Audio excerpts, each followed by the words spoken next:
Hey, everybody, and welcome back to the show. I'm super excited to introduce my guest, Rick Martin, onto the show. How's it going, Rick? It's going great, Suja. Great to be here.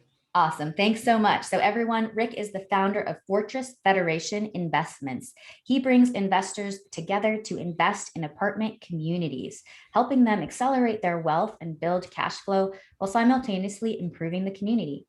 While his holdings have taken him down the West Coast and in the Midwest, Rick now focuses primarily on the Southeast and Southwest, leveraging partnerships he has developed in those markets. By co sponsoring deals in multiple markets with multiple operators, it helps increase the number of opportunities for his investors. All right, so Rick, thanks so much for that intro. I'd love for you to take us back in time a bit and provide us some color on what drew you into the industry. Yes. Well, I was I graduated from the UW School of Business and had these dreams and aspirations all while I was doing that of being a musician. And I did that. I pursued that dream after actually a crazy year of travel, which was like we could fill up a whole podcast from stories from that. Um, Came back, was pursuing my career, but still had the right brain of the business going, and bought a house. But it really wasn't the intention of like, okay, I'm gonna buy this, I'm gonna rent it, I'm gonna make all this cash flow. It was like I'm gonna buy and live in it. So it was pretty accidental. Um, but long story short, after a year, it was nice. I loved the house. It was in Seattle, Washington, and life was good. But um, at that time, I'd been doing the musician thing for a while, and I was just, I was kind of tired of being the frugal, starving artist, and I made a career shift that was going to take me out of town to go further my education in the career that I have been doing the last 20 years or so. And I, I since after I bought the house, it was unfortunate, but since I had to move on, I had to you know already just leave the house. So instead of selling it, I wanted to hang on to it, and I rented it, and was making pretty healthy cash flow. Like I bought that house in Seattle for 150K, which is just unheard of. You know, Homes right now are $1 million plus in Seattle, um, and so needless to say, rent growth continued, and I was making pretty healthy cash flow, and being a broke student at the time, that was pretty attractive. And so I was going to do I'm going to buy one a year, but coming off of a student salary, I wasn't privy to all the creative financing and all that. And I just figured I had to make money to buy another property, and it took me a while, but I finally bought another one in Las Vegas. And then I bought some as I was moving myself down the coast. I was getting properties. I got some in Palm Desert, and doing the small multifamily and single family thing, and liking the cash flow. But somewhere along the line, I heard a podcast about syndicating, or multifamily. So first I was going to buy my own apartment, Let but me just then pause you real quick, Rick. So, absolutely. so were you, because I think this is important, were you listening to podcasts already, like real estate podcasts, as you were doing your getting Yeah, started? you know, I was actually looking for a home to buy for our family to live in, and I came across Bigger Pockets, and that I don't know when that was. It was long after the Bigger Pockets podcast had started, and but I found it pretty entertaining and educational, and I thought, man, I could have used this information years ago. So I really followed that podcast, but it was more like single family. I think somewhere along the line, it was probably on the Bigger Pockets podcast, I came across someone who's doing what I do now, which is syndicate. And syndication didn't really make sense to me, but as we know, it's just bringing people together to buy bigger assets, pool greater sources of income, and manage larger assets, as opposed to just you going out and buy a single family. So I thought that's pretty cool. That makes a lot of sense. And that's that's kind of how, that's what got me into it. And that's what got me educated. And yeah, then I spawned off to many other podcasts and books and whatnot. Awesome. Yeah. I mean, I think that's such a critical piece. When we're getting started in real estate, we have so much education at our fingertips these days. And that's one of the reasons why we're starting this podcast, is so that's easier for people to actually learn about how to invest in real estate intelligently, how they can do it in different ways, and just get more exposure to the space. Um, so, so you were working in entertainment, and you've decided to sort of pivot towards real estate. Is that correct? Yeah. Yeah. My career in entertainment advertising, it sounds kind of sexy. I don't know. It's a good career. And it's exciting. I remember going on a date and, we were watching the big screen and there was this big intro of the movie and I was like, yeah, I did that. That's all impressive. But like any other job, it's a grind and you spend a lot of time on the computer and there are expectations that you'll, sometimes work till 2, 3 a.m. in the morning. And you have many nights where you come home, you're like, I can't do this anymore. This is ridiculous. I have to get up in a couple hours and go back. Um, and then, once I got married and had kids, I wanted to be around them. Um, so my desire to get other income streams just grew. And, I had this plan where I had this one bucket or column that was my earned income. And on the other column was my passive income. And my passive income was pretty, it was pretty small compared to my earned income. So I was just going to try to start shifting that column, and evening them out where at least it was 50%, 50-50. And that's kind of why I tell people now, it's like, don't overwhelm yourself. If you are feeling like you want to escape the grind or the rat race, and you're looking for a little more freedom, break it up into buckets, and you don't have to do it all at once. Your passive income, maybe you're make a goal of making like 30K in passive income. Maybe do some active investing, make another 20K. Um, Maybe you have a new career, whether it's like maybe you're making jewelry or Airbnb host or, maybe e-commerce, whatever it is. Maybe you're making, 40K there. Now, all you really need to be making with your current career is maybe 30K. Let's say if your overall goal is 120K or something. Everybody has different financial needs, but if it was, now you can go on a part-time consulting basis and kind of, it's just slowly but surely you're freeing yourself up and having the life that you're, controlling your own destiny, so to speak. For sure. Yeah. And how did you go about first making your passive income bucket closer to your earned income bucket? Well, I saw, I did quite a bit actively, right? And I couldn't really be in all places at all times. So as I was learning this world of real estate syndication, um, I I was meeting other people who were operators and who were syndicating their own deals, and I was getting, actually things weren't happening fast enough. I wasn't buying my own apartments. I wasn't syndicating my own deals. I was like, wow, this is a bit of a challenge. So I started looking into passively investing into other syndicators' deals, not being active at all, just passively investing. And soon I was up to like 5 syndications, and I was like, okay, now I've got a nice bucket here.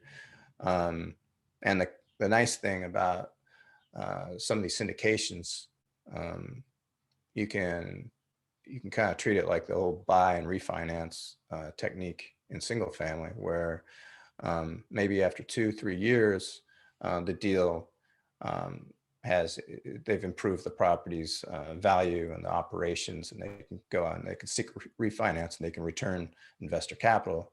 Now you, the investor, has another chunk of money you can deploy, and your syndications start to multiply.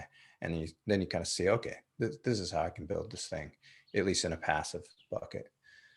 And then maybe you have interest in real estate yourself and you want to, invest in a couple of single family rentals, and those can provide, somewhat passive income, but you got to be actively managing your manager. So it's not completely passive. That's how I did it. I had I had a couple fourplexes, a single family that pretty much sold everything, but I held on to them.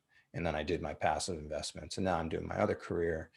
And so I kind of live and breathing what I just went over with the buckets. Like now my old career has scaled way back, and I can just work a couple months a year, and it's really helping me, pursue the things that I really want to pursue in life.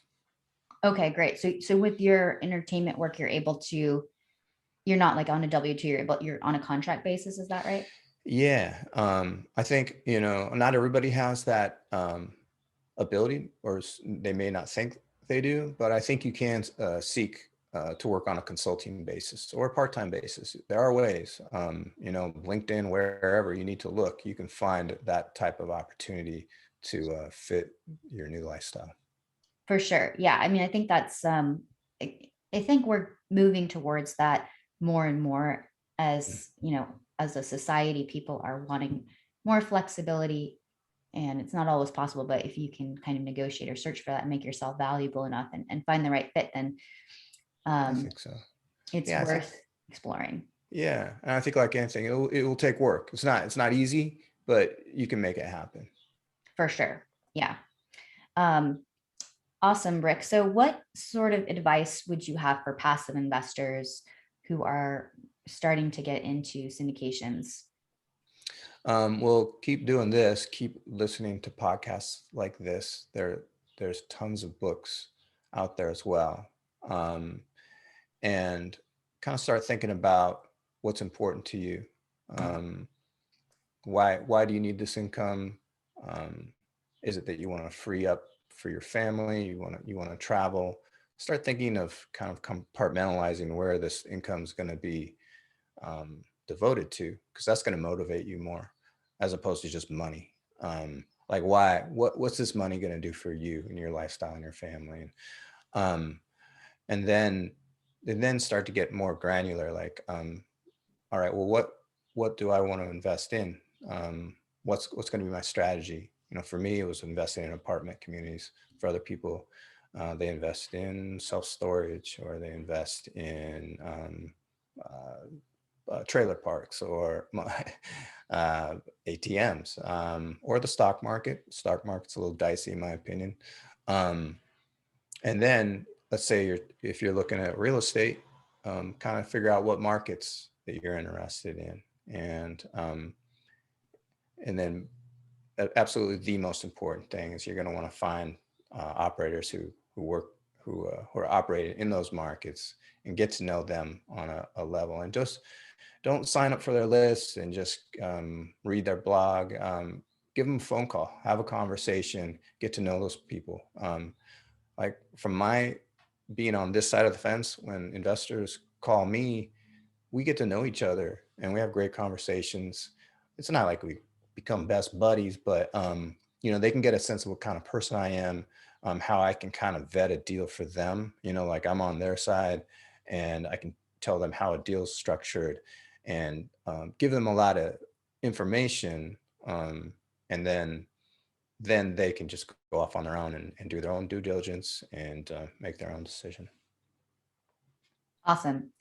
And That was such a long answer. I'm sorry. no, no, it's important. I mean, there's a lot to kind of consider when you're a passive investor, and doing it for the first time, like how to think about it. Anyway, so I think it is important to keep educating, and it's also important just to take action, because you'll learn by doing. So if you find someone that you feel comfortable investing with, then just starting to invest, and you'll start to learn more just by going through the process. That's what I did when I first got into syndications. I was a passive investor. And anyways, so well, Rick, why is multifamily your preferred asset class right now? I just have always believed that everyone needs a place to live.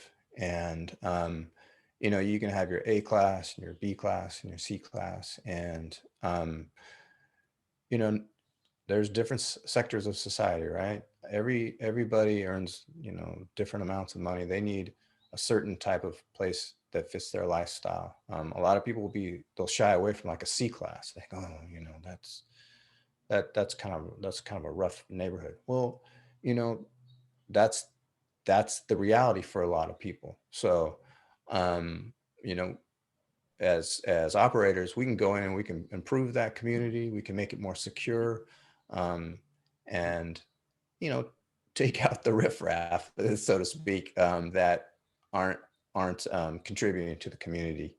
Um, and I just think that no matter what, people are going to need a place to live. And there was a lot of fright with COVID, and what's going to happen. People are going to stop paying their rent. Well, at the end of the day, people don't want to lose their standing. It's like getting your credit ruined. You want to be a good renter because you need a roof over your head. And I mean, it's pounding us over the head with the shortage of housing in the U.S. And I don't see it going any other way. Um, so I think multifamily is here to stay, and it's a good solid investment. Awesome. And so just one last question on that before we start to wrap up. So Rick, what is it that you feel, in terms of improving communities, what have you noticed that is possible when investing in these types of multifamily syndications? I think you tailor it to that community. We had sort of a working class property down in Georgia, and as we were walking the units, you know, the, it was during COVID, and the kids were at home doing their schooling, and you just had the sense like, man, I want to make this place safe for these people. Because on the flip side, there were a few people out there drinking, old English at noon, and that's not what we want. So it's about making it more of a community. So the first thing we did is we put in a playground. We made a nice barbecue area, and nothing too great. It wasn't going to like raise their rents dramatically, just incrementally, so they could still afford it. They'd have a more secure place, a clean, safer environment. Yeah, I mean, just what you said, there's just so much there, the ability to, the possibility of taking a place that's not maybe as, that doesn't have as good of a vibe, and people are maybe spending more time inside and not really taking advantage of the communities. But if you can really bring a property to life and make it somewhere that people are happy to come home to, where there's opportunities for their kids to play and like you were saying, and gather at the barbecue space, Hmm. and it's such an important way to touch people's lives, to improve, to help improve the place that they live in. And it can be so touching. So it's really cool to hear that you were involved in one of those properties. Well, Rick, thank you so much for taking some time coming on the show and sharing your journey from working full time and moving towards real estate. I think it's so important for people to hear stories of how people are making that journey. So please take a moment. We'd love to shine the spotlight on you. Tell the listeners how they can get a hold of you or get in touch, and anything else you'd like to share. All right. Well, first, thanks a lot, Suja. This was a real pleasure. If you want to reach out to me, you can find me at fortressfederation.com. And you can send me an email at rick@fortressfederation.com. You can find my YouTube channel, Fortress Federation, and you can find me on Facebook and LinkedIn. And if you go to my website, and you are interested in investing in apartments, I have a little quick start guide to investing in syndications that can get you up and running pretty quick, and that's a free download. Awesome. Well, I hope everyone take advantage of Rick's free content. He has a lot of great content that he'd love to share with you, as you just mentioned. And Rick, thanks so much for coming on. We'll talk to you next time. Thanks, Suja.